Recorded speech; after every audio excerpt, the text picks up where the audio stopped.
పుష్ప సినిమాను ఆదర్శంగా తీసుకున్నట్టుంది ఓ గ్యాంగ్. కొబ్బరి బోండాల మాటున గంజాయిని తరలిస్తున్నారు. అప్పటికే 2 రాష్ట్రాలు దాటించి రాజస్థాన్ వైపు దూసుకెళ్తున్నారు. కానీ హైదరాబాద్ శివార్లోకి రాగానే రాచకొండ పోలీసులు ఆట కట్టించారు. తెలంగాణలో గంజాయి రవాణా కట్టడికి పోలీసులు శతవిధాలా ప్రయత్నిస్తున్నా స్మగ్లర్లు ఎత్తుకు పై ఎత్తులు వేస్తున్నారు. పోలీసుల కళ్లు గప్పి రకరకాల మార్గాల్లో గంజాయిని తరలిస్తున్నారు. ఒక రూట్లో వర్కౌట్ కాకపోతే మరో మార్గాన్ని ఎంచుకుంటున్నారు. ఏ మాత్రం అనుమానం రాని పద్ధతుల్లో గంజాయిని తెలంగాణకు తరలిస్తున్నారు. ఇక్కడి నుంచి ఇతర రాష్ట్రాలకు అక్రమ రవాణా చేస్తున్నారు. ఒడిషా నుంచి రాజస్థాన్కు గంజాయి తరలిస్తున్న ముఠా గుట్టును రాచకొండ పోలీసులు రట్టు చేశారు. ఏకంగా 2 కోట్ల విలువైన 400 కిలోల గంజాయిని పట్టుకున్నారు. రాజస్థాన్కి చెందిన ఓం బిష్ణోయ్, రాజమండ్రికి చెందిన శ్రీధర్తో కలిసి గంజాయి దందా చేస్తున్నాడు. వీళ్ళిద్దరూ కొన్నేళ్లుగా పలు రాష్ట్రాలకు గంజాయి సరఫరా చేస్తున్నారు. చోటు నారాయణ నాయక్ అనే వ్యక్తి గంజాయి ట్రాన్స్పోర్టర్ గా వీరికి సహకరిస్తున్నాడు. పోలీసులకు ఏ మాత్రం అనుమానం రాకుండా రకరకాల వాహనాల్లో గంజాయిని తరలించడంలో ఇతగాడు దిట్ట.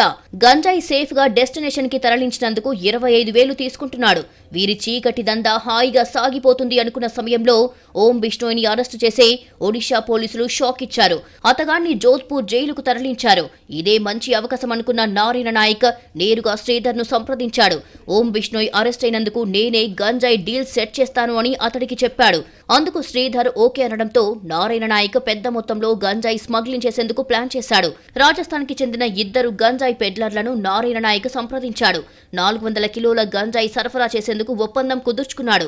రాజమండ్రికి చెందిన శ్రీధర్ వద్ద కిలో గంజాయి 2,000కు కొని రాజస్థాన్ పెడ్లర్లకు 4,000కు అమ్మేందుకు సిద్ధమయ్యాడు. తన వాహనానికి ఎస్కార్ట్ గా ఉండేందుకు మరో 2ని నియమించుకున్నాడు. రాజస్థాన్ కు తరలించాల్సిన 400 కేజీల గంజాయిని చిన్న చిన్న ప్యాకెట్లుగా మార్చాడు నారాయణ నాయక్. డీసీఎం వాహనంలో ముందు భాగంలో కొబ్బరి బోండాలు నింపాడు. వెనక వైపు గంజాయి ప్యాకెట్లను దాచాడు. రాజమండ్రి నుంచి రాజస్థాన్కు కొబ్బరి బోండాలను రవాణా చేస్తున్నట్లు నకిలీ వే బిల్లులను తయారు చేశాడు. అలా ఏపీ, కర్ణాటక సరిహద్దులు దాటించేశాడు. హైదరాబాద్ శివార్లో వాహన తనిఖీలు నిర్వహిస్తున్న రాచకొండ పోలీసులు డీసీఎంను తనిఖీ చేసి గంజాయిని గుర్తించారు.